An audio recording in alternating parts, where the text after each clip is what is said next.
ખેડૂત મિત્રો, જય સિયારામ, નમસ્કાર. હું વેલજીભાઈ ભુડિયા બોલું છું, માધાપર કચ્છ ભુજથી.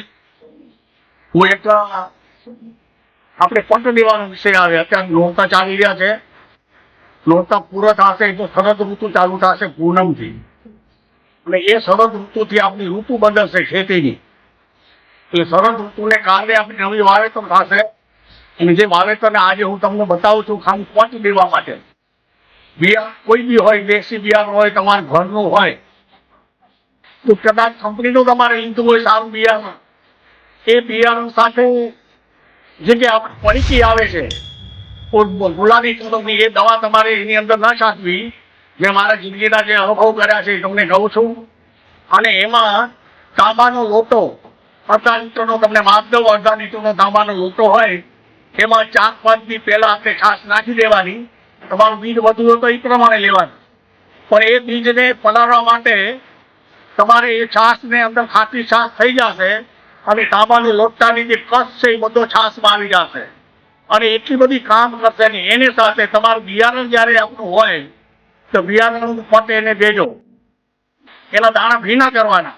કોઈ બી ને મારી મસાલાનો પાક તમારા કોકરો આવે, આ કઈ આવે, કાજુ રોગ આવે, રોગ જ નહીં આવે. તો આ પ્રકારનો આખો બિયારણનું પટ દેવા માટે એક ખાટી છાશ, એક લોટો હોય એમાં 1 ચમચી જેટલું આંકડાનું દૂધ, આંકડાનું ઘી, એટલે 10-15 ટીપા તમારે એની અંદર નાખી દેવાનું. પછી ચમચીને હલાવી નાખવાનું. એ બિયારણને ભીનું કરી અને પછી છાણાની રાખ, ગાયના છાણા હોય એની રાખથી તમારે કોરા કરી અને વાવી દેવાનું.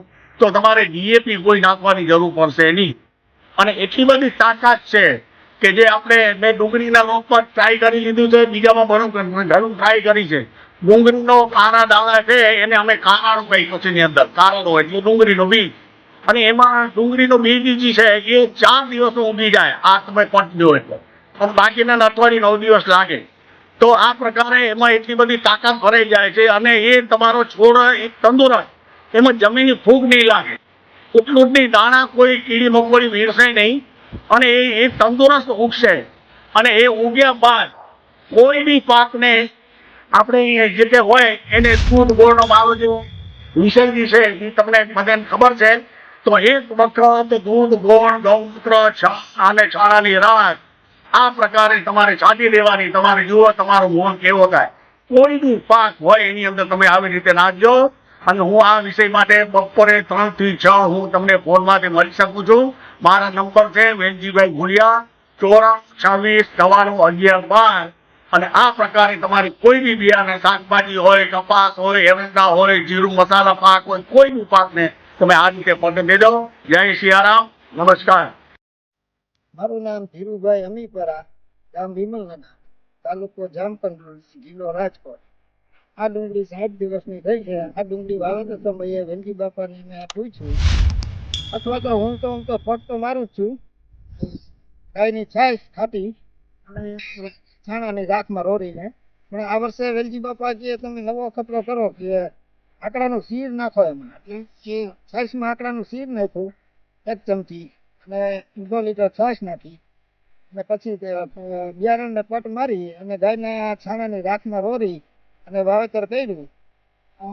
વાવેતર બધું એક ધાર ઉગી ગયું હતું, અને આટલો વરસાદ થયો છતાંય જો તમે ઉતરી નથી, અને માપે એવી રહી ગઈ છે.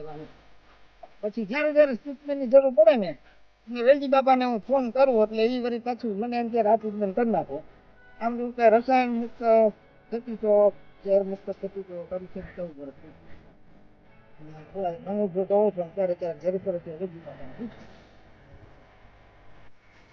નામ ધીરુભાઈ અમીપરા, ગામ વિમલનગર, તાલુકો જામકંડોળા, જિલ્લો રાજકોટ. આ ડુંગળીને વેલજી બાપાના કહેવાથી બધી ટ્રીટમેન્ટ કરીએ છીએ. અને મારે આજે 14 વર્ષ થયા ઓલી ખેતીને, ઝેર મુક્ત ખેતીને, ગાયાધારી ખેતીને. આ ડુંગળીમાં વાવેતર સમયે આકડાનો શીર અને ગાયની ખાટી છાશનો પટ મારીને ઉપરથી રાખમાં રોરી અને વાવેતર કરેલ છે. આ 60 દિવસની ડુંગળી થઈ. આમાં વરસાદ બહુ હતો છતાંય છે ને ડુંગળી જો ઉગાવો સારો હતો ને ઓછી ઉતરી પણ નથી. વેલજી બાપાના કાંઈક ટ્રીટમેન્ટ કરવી એટલે વેલજી બાપા કચ્છવાળા ભુરિયા એને ફોન કરીને એનાથી ટ્રીટમેન્ટ કરી રાખી.